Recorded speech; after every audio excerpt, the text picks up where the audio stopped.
that was a disaster for the Miami Dolphins, as the Colts and Daniel Jones pretty much did whatever they wanted in this game. And we're going to, as you see the score leaders here, Daniel Jones at the top, Michael Pittman, Tyler Warren had a really good game. Before we get to any of this, we heard from Tua on what was just, quite frankly, an embarrassing day for Miami. I would say this was a lack of a lot of things today. I can speak more so on the offensive side as we were trying to get things started, get things rolling. That's just not how you start the game. Interception, we come back out the next drive, turn the ball over with a strip sack. Next drive, we just can't get anything going. So, how do you build off of that is what we're looking forward to. I mean, not much life there. It's difficult. I mean, you never want to overreact to one game. That was a 0th percentile performance from the Miami Dolphins. They look like, and there was a lot of concerns coming into the season. Sure. They got all these injuries. It didn't end great last year. Could this be the disaster team? They certainly looked like it yesterday, Matthew. Just everything was broken about the offense. Tua looked bad. Tyreek Hill did not look like Tyreek Hill. Jalen Waddle got hurt and then comes back. Devin Achane gets some stats. It just overall, I think that there's still too much talent here, and I still trust Mike McDaniel enough that I think they're going to bounce back, but I don't know what that looks like. I don't think this is an elite offense by any means. So I'll tell you a couple of things here. I think there's a scenario. We'll see. They're home to the Patriots next week. So, that's potentially a win because the Patriots did not look good. No. Dolphins are 1.5-point favorites there, which is pretty stunning that they're favored in the NFL game after yesterday, but the Patriots didn't look great. That just goes to show you, so that'll be really telling. Again, a home opener against a team that they should beat, that they're favored to win, right? But also, if they're 1.5-point favorites, it means basically they're saying they're a pick 'em with New England, right? Basically. Who Geno Smith came in and carved up yesterday, so we'll talk about that in a little bit. We'll get into this more tomorrow on the Waiver Wire show, but I'm just going to say this. I think the Dolphins are a tear-down situation. Again, I think this is going to be we'll see how it plays out, but my expectation is, based on what we saw yesterday, I don't know, the offense will be better, Tua will be better, they just have too much talent on offense, but the defense just, the Colts had their way with them, right. and we wondered this going out of the preseason, who's playing defense for these guys because they've had so many injuries. I think Tyreek Hill has a very real chance to be this year's Devontae Adams, where, in a couple of weeks when they realize, hey, this ain't going our way, we've got to tear it all down and restart. Why wouldn't, listen, Kansas, right? That's so obvious, right? Yes. They brought back Kareem Hunt. Why wouldn't the Chiefs bring back Tyreek Hill? They clearly need a wide receiver, right? And so you bring back Tyreek Hill, and so this is why we'll talk about it tomorrow on the waiver show, but Malik Washington should be a priority on waiver wire because I think he's going to be a factor at some point this season. Trap X Nation says Tyreek Hill to the Chiefs like he never left, 100%. So I wouldn't bail on Tyreek Hill here, but just, we'll get into this story, but they looked awful. 3 turnovers, 3 sacks. They had only 12 first downs. Do we think the Colts defense is that good, or is it they're just that inept?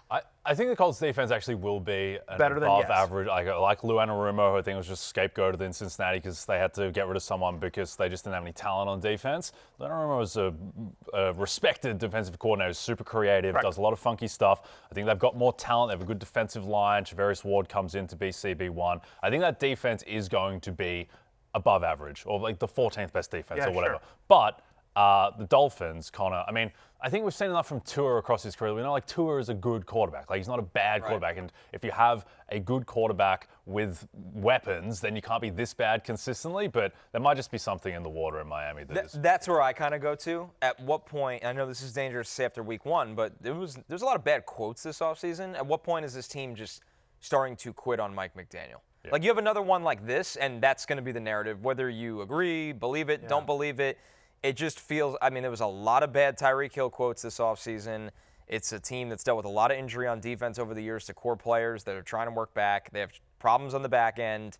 The offensive line is in a transition this year. Yep. And by the way, just look at their upcoming schedule. So if they don't beat the Patriots, their next game is they're at Buffalo, and then they're home to the Jets. So, there's a real scenario. They're 0-4. Or they're 1 division games. Right. 3. Right. So it's just this could get really ugly really quick. On the Colts side of the ball, guys, you see their schedule. They have the Panthers at week 5. Okay, fine. They're the Panthers at week 5. But then week 6, home to the Chargers. Week 7 at the Browns. That's not going to be easy game. Week 8 at the Falcons, and then week 9, a short week, the Thursday night game against the Ravens. Week 10, they play the Bills again, and then they got to go to Madrid to play my Commanders before they get to a bye. Like, He might not make it to that. I mean, like, there's a real chance they're 3-7, heading into the bye or whatever it is. They're 4-7. Yeah. To give context as well in terms of like a potential teardown, in terms of like odds on next coach to lose their job, it's like Mike McDaniel tier 1. Like it's basically Mike McDaniel versus the field versus the other 31 coaches in a head-to-head pick'em. So yeah, I think that that's definitely trending in the wrong direction. Yeah. Talk about the Colts side of the ball, though. I feel like for the most part, we were right. There's one thing Tyler Warren. Yeah. I mean, Tyler Warren, 100%, 31%. What, you called this Daniel Jones thing? Yeah, no. Was I not the Daniel Jones guy? I was saying we. I said we. I was actually going to give you credit. Okay. Well, I don't reckon you were until I love jumped that in there. fight over claiming Daniel Jones. Blaming him. No. He's basically peak Peyton Manning. I don't know about that, but Daniel, look, we've talked about this on the show, and credit to you. You've also said this as well. You've talked about this, and I think you actually said it on Fantasy Football pregame yesterday as well, that we thought Daniel Jones would be competent here. That he's actually a very good fit for Shane Steichen's offense. This is somebody who has had a top 10 fantasy quarterback season on his resume. Is he a top 10 fantasy quarterback? No. But is he competent enough? Is he viable in a 2-quarterback Superflex league? 100%. And is he good enough to get the ball to the guys that we care about? Yes. Anthony Richardson ain't getting that job back anytime soon, barring injury. And just the way to look at it is you're not betting on Daniel Jones per se. You're betting on Shane Steichen through the Daniel Jones vessel. That's exactly and Shane right. Steichen, again, was the guy who got the initial career season out of Jalen Hurts, was the guy who took Gardner Minshew to 9-8 and one catch from winning the division. I just think that there is enough out there to believe that Shane Steichen is one of the best offensive minds in the NFL. Could not agree more. How about this one from Johnny Dangerly? Danny Dimes or Dak going forward? Still Dak. Yeah, I still like Dak as well. Still Dak. But I get the question. I get the question. Warren, 31% target share. They only threw the ball into the red zone 3 times. 2 of them went to Tyler Warren here as well. But the one thing I did think that Josh Downs would have a bigger role than he did, and he didn't in this one. Josh Downs just 2 for 12 on 3 targets. Michael Pittman more involved than I thought he would. 8 targets, 6 for 80 as well. Pittman had a 27% target share. No other Indianapolis wide receiver was over 11%. So I do think, again, we're always looking for clarity. It's Pittman and it is Tyler Warren. I love Josh Downs, and again, it's only one game. You don't want to react too much, but bummer. Also, by the way, I had Jonathan Taylor in my, I did the touchdown draft with LeBron. I ended up winning, no big deal, just saying.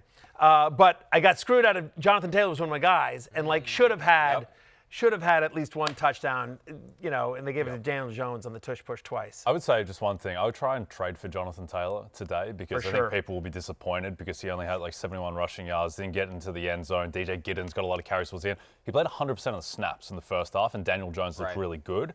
He is going to be a true workhorse back on what I think is going to be a decent offense that is going to primarily rely on him.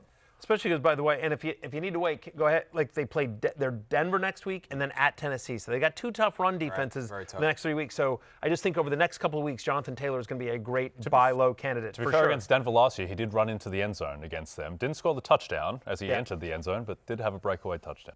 Hey, it's Matthew Berry from NBCSports.com and RotoWorld.com. And I want to thank you so much for watching whatever it is you just watched. Or if nothing else, being too lazy to click out of the autoplay after this video started, after whatever it is you actually wanted to watch finished.